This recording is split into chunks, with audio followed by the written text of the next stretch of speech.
change tires. I think that's a compliment to the tires, but you know what else it is? It's a compliment to the race cars, too, that they can handle the run as good as they do on those tires. Run as hard and as fast as they can for that long and stay out there almost 100 miles on a set of tires. Lots more post-race for you from the Monster Mile in Dover, Delaware, where Jimmie Johnson has scored his second career victory.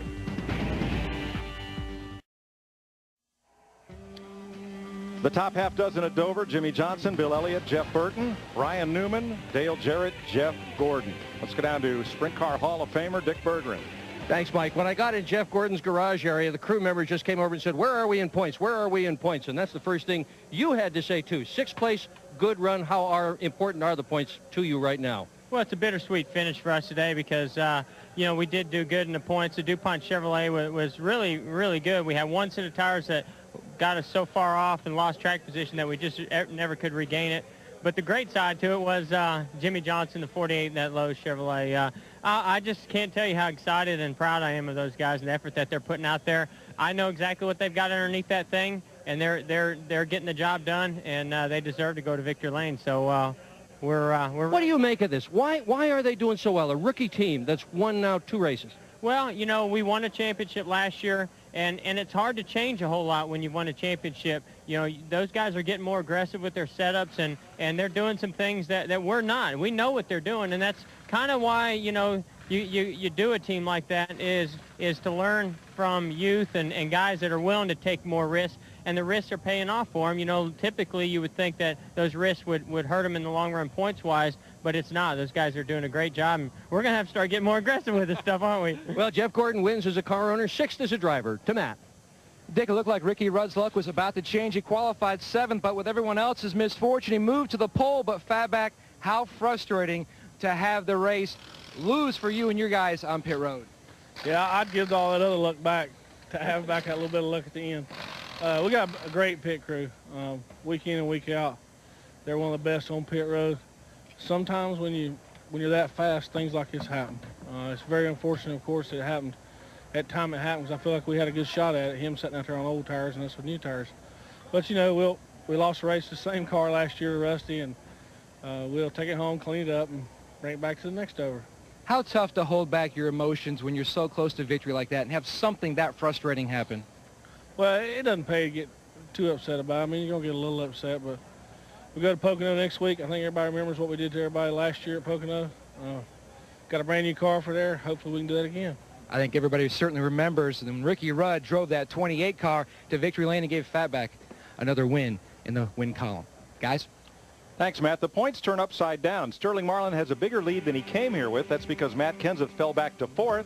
Jimmie Johnson and Jeff Gordon move up to 2nd and 3rd. Rusty Wallace gains a spot. So does Bill Elliott and Ricky Rudd. Topsy-turvy in the point standings.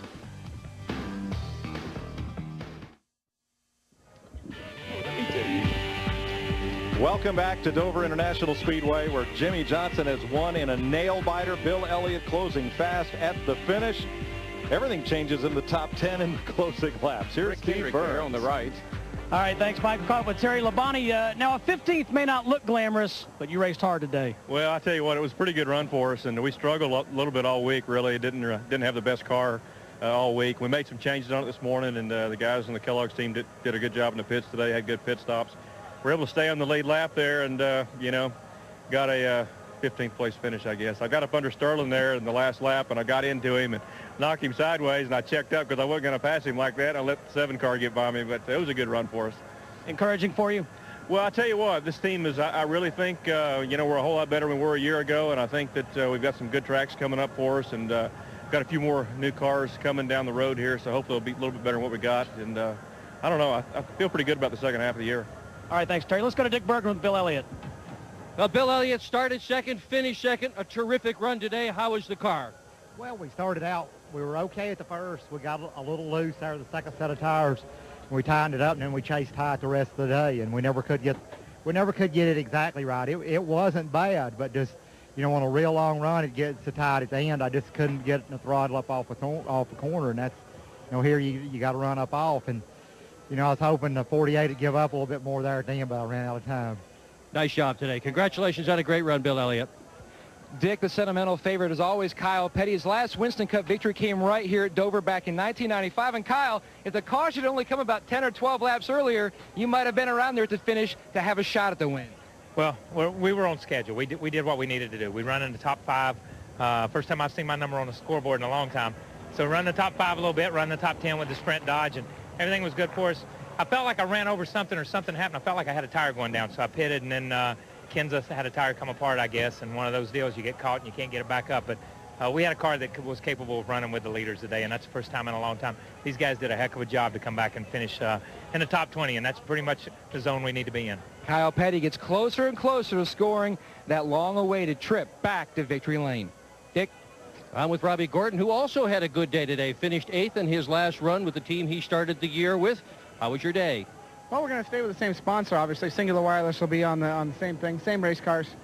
Kevin Hamlin, his group's going to come over and change the stuff for us. But, you know, our day was good. You know, we're Gil Martin and this group, they're really gelling well. We had an 8th place finish today. Stayed on the lead lap all day long. You know, I have mixed emotions. Obviously, I enjoyed working with these guys, but Richard decided to, you know, change the teams, so I'll be working with Kevin Hamlin, and you know, I've got a lot of confidence in Kevin as well, so we'll see what happens at Pocono next weekend. All right, good luck with your new team. Let's go to Mike Troy. So Robbie Gordon comes home with an 8th place finish. He and Bobby Hamilton getting together on the last lap. Hamilton 9th, Elliott Sadler finished 10th. We'll be back with more from Dover International Speedway, where Jimmie Johnson is our winner.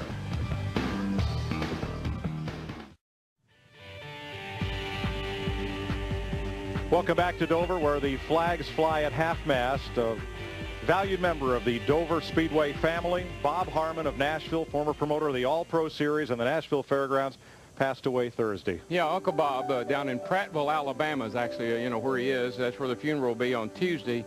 You know, fun. Show you what kind of guy he was, Mike. He didn't want to have his funeral on the weekend because he didn't want it to interfere with the racing schedule. A great promoter, fellow who always paid what he said he would and always made sure his fans had a good time. Bob Harmon. Promoter of promoters.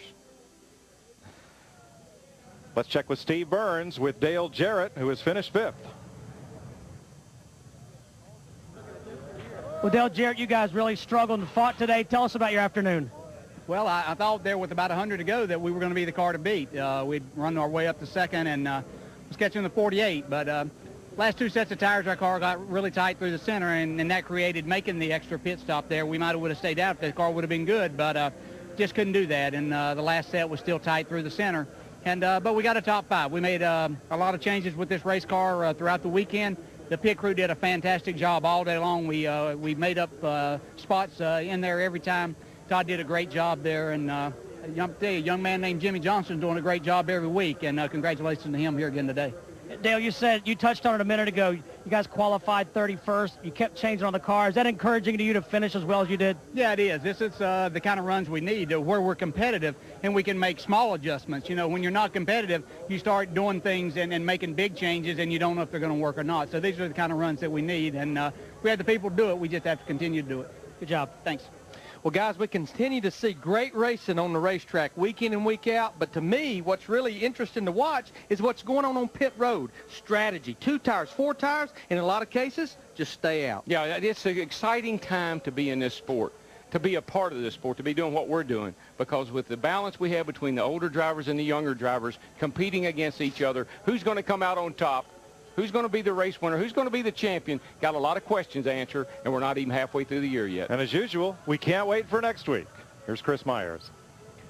All right, well, certainly the performance of Jimmie Johnson, when we wonder who's going to be the next superstar in NASCAR, ironically, his owner of his car, Jeff Gordon, who has yet to win this year, and he's on pace, I think, the way that Jimmie Johnson, and not only winning, there's a lot of similarities, a young Californian, but the style and the way that he's won, Jeff, he's certainly a guy that will looks like he can dominate for a long time. He really is, and I think if you're really looking at somebody that are clones, I mean, I think we're seeing the closest thing to a Jeff Gordon clone as there is, and Jimmie Johnson. Guy's smooth. He's very articulate. He's a lot of fun to be around, and right now he's got his team motivated along with himself, and he's using a lot of, I mean, maturity.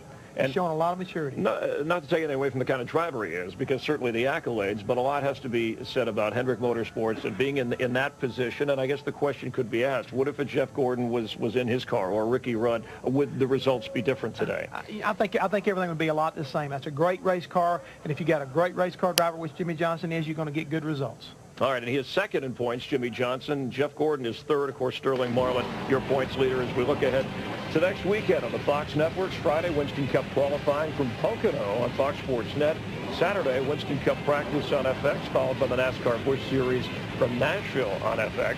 Sunday, start your day with NASCAR this morning, presented by Smirnoff Ice. That's on Fox Sports Net, followed by NASCAR Winston Cup Series racing from Pocono and the pre-race show on Fox with some go-kart racing with Jeff Hammond up against Kurt Busch and the guys, and a full wrap-up of all the action on NASCAR Victory Lane on Fox Sports Net. Coming up next, Die Hard with a Vengeance, starring Bruce Willis and Samuel Jackson. So, Jimmie Johnson leading 188 laps. The California kid at age 26 in a Hendrick car owned by Jeff Gordon wins his second race of the year.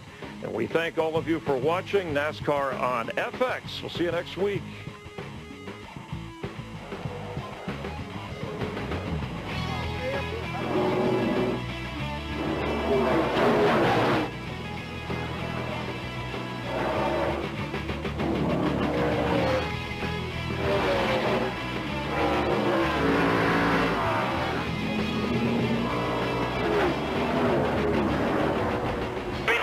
You are the best freaking driver, Winston Cup, brother. You are the freaking best.